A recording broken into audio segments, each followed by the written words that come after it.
their flowing robes. Thousands of Turks would have attacked the knights' positions at once. Richard's task will be to set fire to them using the hoops.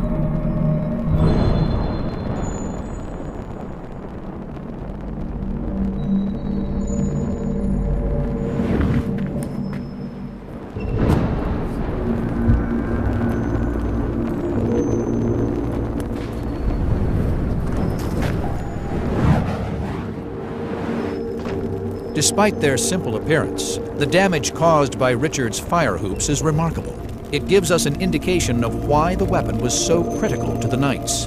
Due to the highly flammable compounds smeared around the hoops, they burn for up to 30 minutes and are very difficult to extinguish. 2 or 3 soldiers could easily have become entangled with just one of these blazing hoops. Throwing these down in their hundreds, the knights sowed panic and destruction among the besieging soldiers. They actually caused a lot more damage than all the other arsenal of weaponry which they had available to them. In their own small way, the fire hoops played a critical part in the successful defense of Fort St. Elmo, far longer than the knights had anticipated or the Turks had hoped that the siege would last. So they might just have tipped the balance between success and failure in what was the pivotal battle of the 16th century. The knights came within days of defeat. By September, they had just 600 men able to fight, but they held out. The Ottoman army was depleted and demoralized. They gave up the siege and sailed back to the east. These two forces met, they fought it out, and the Christians came out on top.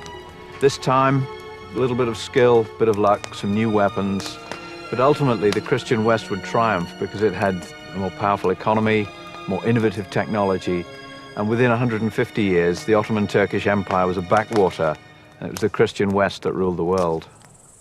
In our next ancient discovery, we investigate an archaeological site that holds dark secrets. We explore a mysterious world in which the ancients used their knowledge of technology to recreate the realm of the dead here on Earth.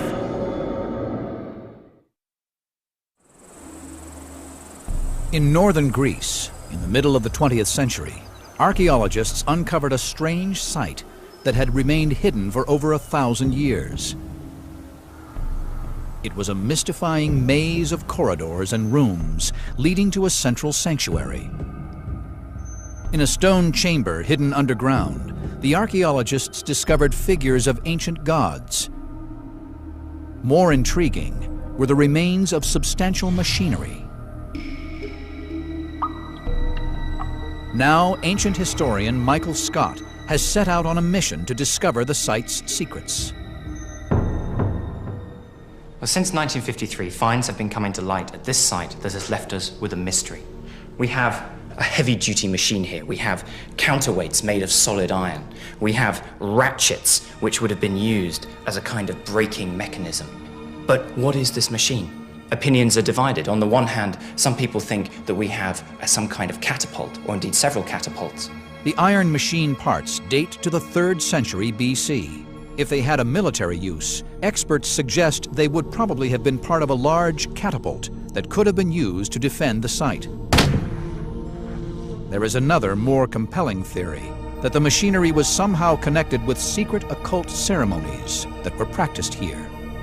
The site was a cult shrine dedicated to necromancy, the Greek word for consulting the dead. Pilgrims, both rich and poor, would come from far and wide to discover their fate by speaking with the spirits of those who had passed on. Also found at this site was a statuette of the goddess Persephone. Persephone, the wife of Hades, the lord of the underworld. Persephone, the woman that Hades came back up from the underworld into the real world to grab and take back down to the underworld as his bride. So what we may have here at this site is not some kind of defensive farm or keep, but actually an oracle of the dead. And these heavy-duty weights, this lifting mechanism, may well be something to do with that oracle. But why would a place of religious ceremony need heavy machinery? Perhaps the pilgrims here needed help in visualizing the ghosts they were consulting. It was not unknown at the time to give mechanical inspiration to worshippers. Was this machinery used to summon forth spirits and not part of a catapult?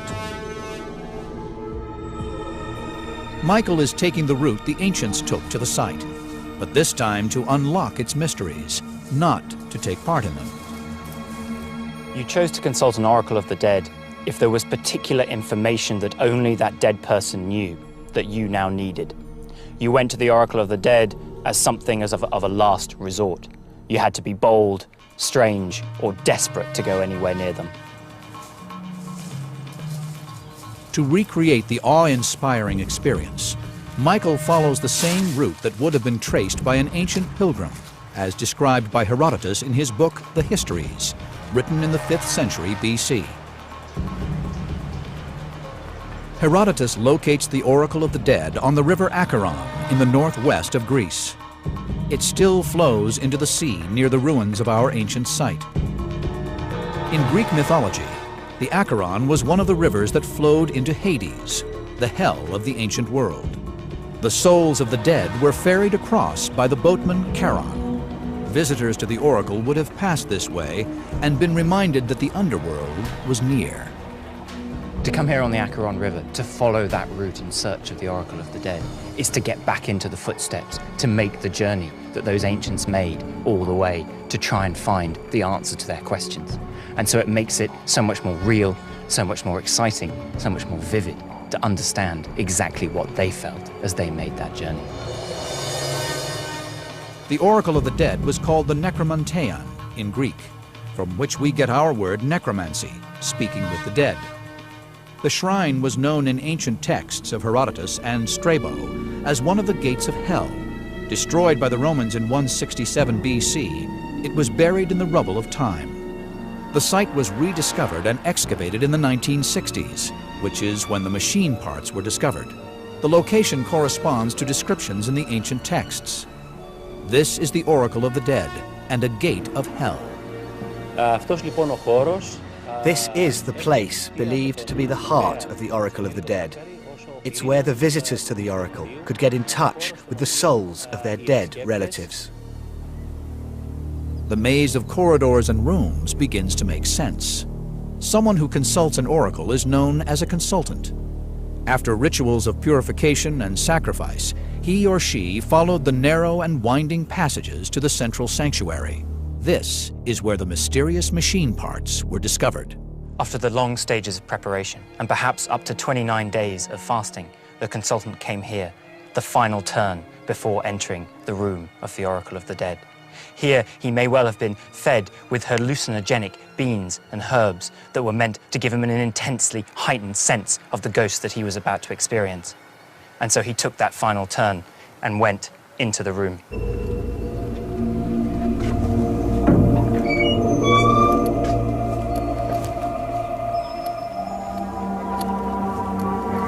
Upon entering the oracle chamber, the consultant would be disoriented by the natural hallucinogens, their psychedelic properties enhancing the pilgrim's perception and emotion. When you came into that room, it would have been dark, just like where we are now.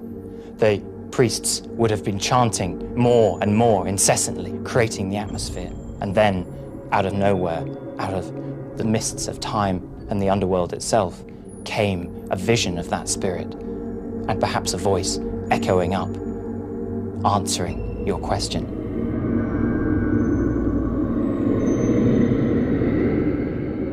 How this happened was shrouded in secrecy, secrets that our researchers are hoping to discover. They are investigating the theory that the mechanical parts found at the site belong to a machine that lowered the ghostly apparition that ancient writer Herodotus describes in his account of the Oracle of the Dead. If these apparitions of ghosts did appear, then it's most likely that they came down from above, a first floor from which they were lowered on some kind of crane mechanism. But to get any further, to know for sure, we need to test it out. Perhaps these apparitions were human. Ancient technology expert Richard Windley is investigating the theory. Using the iron components recovered from the site as his template, he is reconstructing a mechanical lifting device that could have been mounted in a room above the central sanctuary. There are one or two rather mysterious objects which are sort of cog-like. Now, my feeling is they're probably not cogs. They look more like some sort of ratchet device. and this would be consistent with a kind of simple winch technology. Michael has joined Richard at the Ancient Discoveries testing facility, where they will try to work out how the ancient priests created their spirit from the underworld. To lower the priest, Richard has constructed a winch-based crane that lowers a piece of rope using a hand crank, similar in principle to a winch on a tow truck. The machine is constructed out of iron and wood and has a ratchet on the side of the shaft. This can be used to stop the weight returning back down. With a big long handle, you can actually apply more leverage to a relatively small shaft, and around this shaft we wind the rope, so that for every sort of major turn of the handle, the rope is only moving a few inches. We call this mechanical advantage. The handle may move actually through several feet, whereas the rope's only moving through several inches. Using this mechanical advantage, Richard's machine can lift or lower up to 300 pounds on the rope by applying only a few pounds of force on the handle. To test this crane lifting mechanism, we've recreated the archaeological site. Imagine I am the consultant coming in to the Oracle of the Dead. Richard, up on the first floor, replaces what is now the church at the site, where there would have been a hidden first floor with the crane tucked away. And below that, we have our stuntman John, who's going to play the part of the priest who would have been let down into the consultant room to pretend to be the spirit of the dead come to answer the question.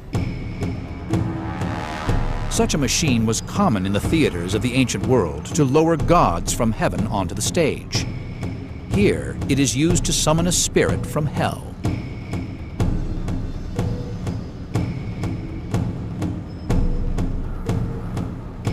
In their disoriented state, in the smoke and noise and flickering light of the sanctuary, consultants would believe they had seen a spirit from the underworld.